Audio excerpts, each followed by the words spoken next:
ព្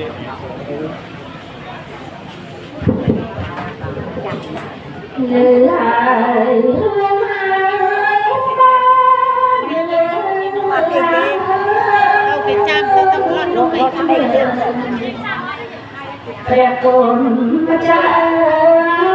ធម៌ទេសនាមួយក្រែសែនមហាអស្ចារ្យជាពរកម្មបានមកស្ដាប់ទោះបីចង់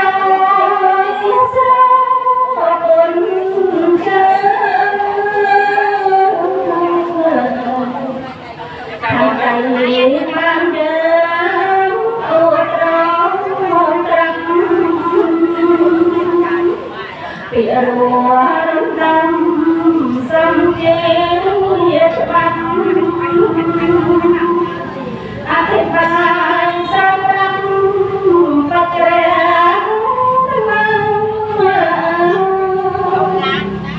សក្តិសមព្រះអង្គ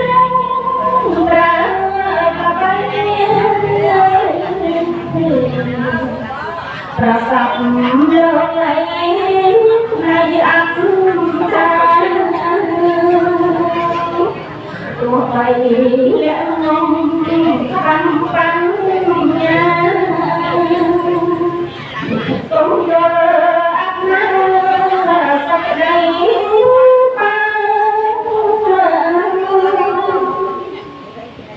បានជាត្រង់ត្រៃណាបងហាវដាក់ដល់សាមាស្ដាប់ហើយណារសាព្រះធម៌បានពី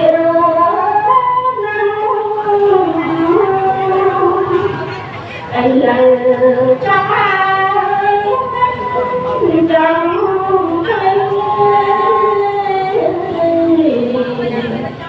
សក្តានុពលកំពុងស្អាត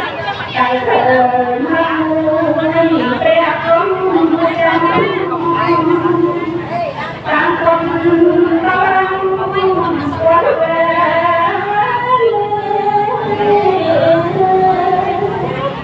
សូមសាធុជនស្ដាប់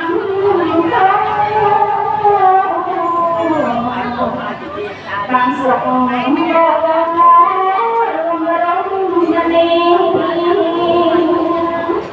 បានទៅ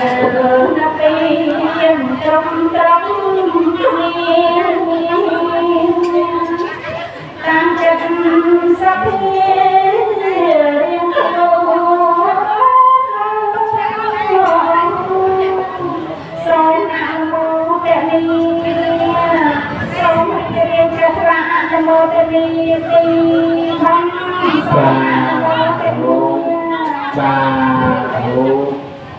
ព្រះសព្វមនាជាធម៌ប្រកបដោយអង្គ8ប្រការជាកន្លងដំណើរ